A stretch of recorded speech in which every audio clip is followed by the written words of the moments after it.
you forgiven yourself? Welcome to the Hopefulist with me, Wendy McClure. This is where we turn those nasty, negative thoughts into positive and work toward a happy, fulfilled life. Now, let's get started.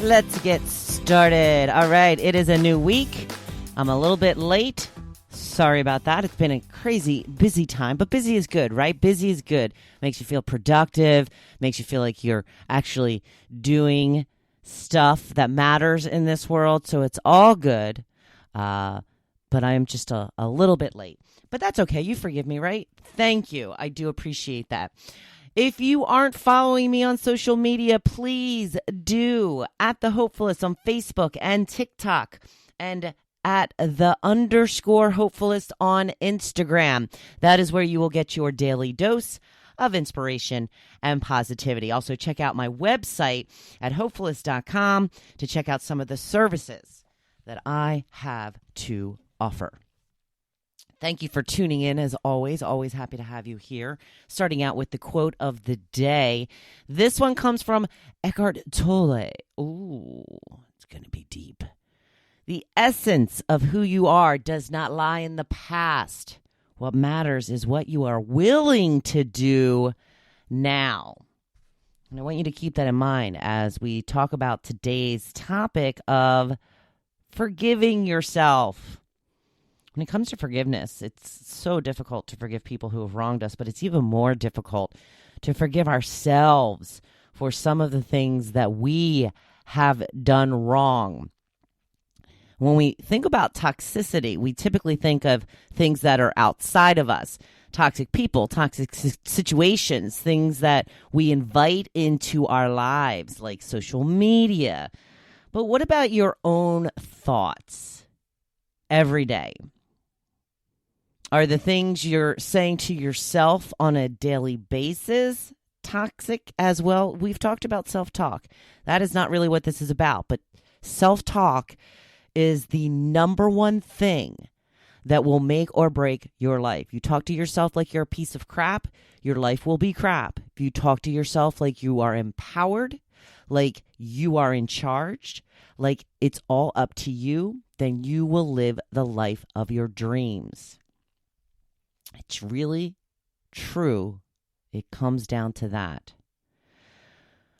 But back to forgiveness. We have all done some things we aren't proud of at one time or another, but have we let ourselves off the hook? Is there something that you are punishing yourself over because you haven't been able to forgive yourself? And that's what tends to happen. Sometimes we don't even realize that we're punishing ourselves because we just aren't able to forgive. We don't do it consciously, but that's how we're going through life.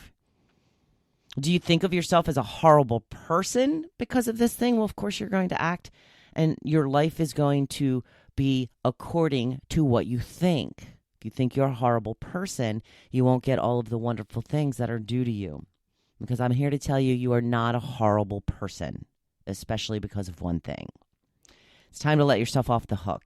It's time to realize that when you know better, you do better, as stated by Maya Angelou. We have all done things we wish we hadn't at some point, but berating yourself up over years at a time is helping no one. It's not going to change the situation or what happened. It's not helping the person you may have wronged. It's certainly not helping yourself to move on or do better and live a life that you truly deserve. I've done things that I'm not proud of in life. I have been forgiven by those I transgressed against, but it's me. I won't let myself off the hook. I have this guilty conscience that stays with me forever. I don't know how I got it, but man, I cannot get rid of it. I have tried. I still think about little things that happened decades ago, and it's completely ridiculous. I used to work at an ice cream shop at a mall, and one time a man came up about 2 minutes after our closing time and asked if it was too late to get an ice cream cone. I said, yeah, I'm sorry. And he said, oh, okay. walked away. And I thought to myself, you bitch. You totally could have served him that ice cream cone. Register was still open. I was just, I don't know, on a power play. I was just like, but he looked so disappointed. And I still think about this some 30 years later. How many times do you think he's thought about that moment? My guess is never. Yet I'm still beating myself up over it because as soon as I did it, I felt like I let someone down when I didn't have to. I'm still holding myself accountable for something I did when I was 20 years old. This is the sort of ridiculous example that I'm using to explain to you how something like this, as small as this, can hold you back. What is it that you've been beating yourself over? Or berating yourself over, Whatever it is, it's time to let go. You did what you did and you can't change it. All you can do is better next time. Even if it's something that you consider major, it's time to learn from it and forgive yourself. Maybe you cheated on a test, or you lied to get a job, or you had a crush on your best friend's spouse. Remember that you are human, and we all make mistakes. All of us. Every single person on earth has made mistakes and done things that we are not proud of. So vow to learn from it and do better going forward, but let yourself off the hook because it's okay. You're allowed to make mistakes. In fact, you're supposed to make mistakes. Stop beating yourself up. We live and we learn.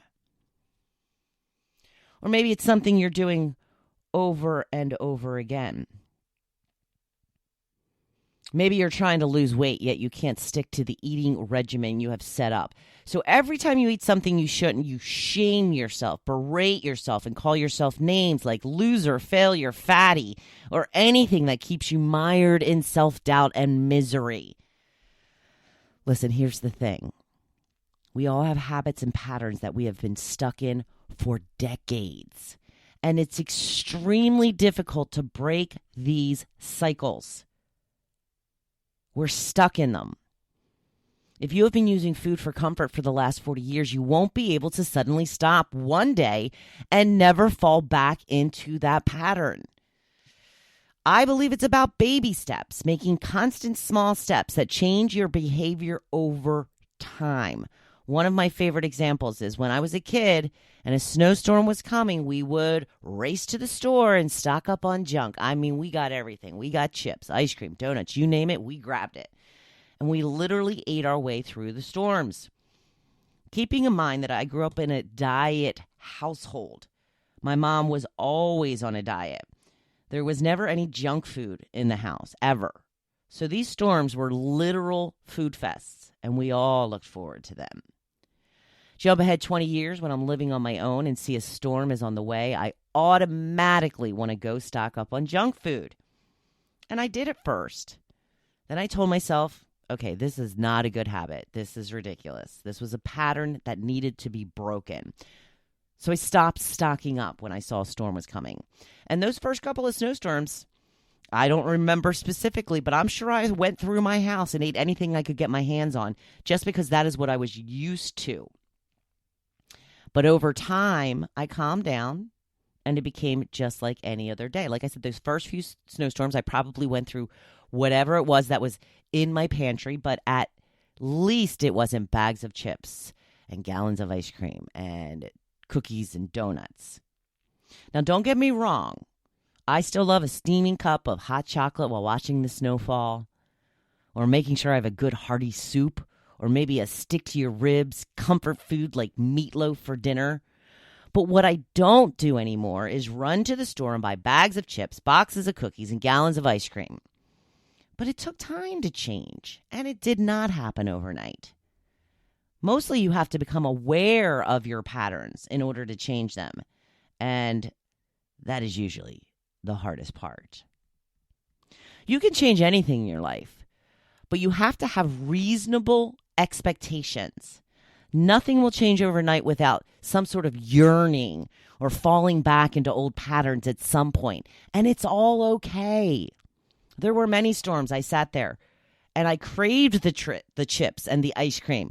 And like I said, I raided my pantry and I ate every cracker in it or went through bowls and bowls of cereal. But as I mentioned, still better than chips, donuts, and ice cream. And eventually I stopped wanting to eat my way through the storms. It became just another day. But it took a long time. And I had to fight off a lot of urges for many years because snowstorms equal junk food. That was what was ingrained in my brain for so many years. So stop being so darn hard on yourself. You are doing the best you can. And if you don't think you are, then step things up. Examine the patterns that may be holding you back and see how you can start to change them, how to lessen them, and then eliminate them. But be patient. All good things take time. I know, I hate that too, but it's true. I'll go back to my favorite saying, don't rush things you want to last forever. It's time to forgive yourself. You're only human. If you like today's episode, please leave me a review, even if you have already. Please leave another review. It really helps to get the podcast out to more people. And like or follow this podcast if you haven't already. Now, I want you to go on out there and be badass this week. I know you can do it. And I'm here cheering you on. Thank you for listening to The Hopefulist. Now, don't you feel good? Make sure you come back next week. See you then.